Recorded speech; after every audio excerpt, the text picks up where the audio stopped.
દાહોદમાં મનરેગા કૌભાંડમાં ચોંકાવનારો વળાંક સામે આવ્યો છે। મનરેગા કૌભાંડમાં વધુ એક ફરિયાદ નોંધાઈ છે। ભાણપુર ગામે મનરેગા યોજનામાં 33 લાખના કૌભાંડની જિલ્લા ગ્રામ પંચાયત વિકાસ એજન્સીએ ફરિયાદ નોંધાવી છે।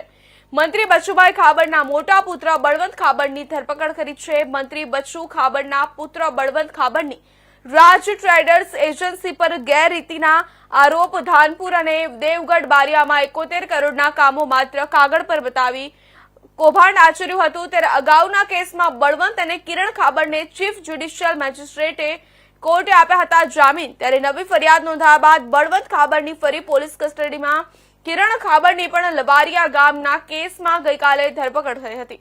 પોલીસ 35 એજન્સીઓ સામે તપાસ કરી રહી છે। રાજ કન્સ્ટ્રક્શન પર પણ ભ્રષ્ટાચારનો આરોપ છે। મંત્રી બચુભાઈ ખાબડ સરકારી કાર્યક્રમોમાં ગેરહાજર રહ્યા। રાજ્યના મુખ્યમંત્રીના કાર્યાલય સુધી પહોંચી ફરિયાદ થઈ છે। નાગરિકોમાં ભ્રષ્ટાચાર અંગે ભારે રોષ।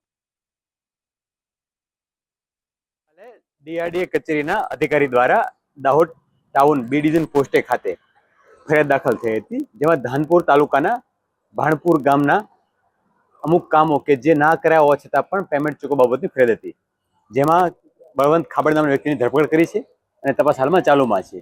ટોટલ 11 જેટલા કામો જેનું પેમેન્ટ 33 લાખ આસપાસ થાય છે, એટલા લગતનું ખોટા કામ કર્યા બાબતની ફરિયાદ જણાવેલી છે। તપાસ બાબત ચાલુ છે।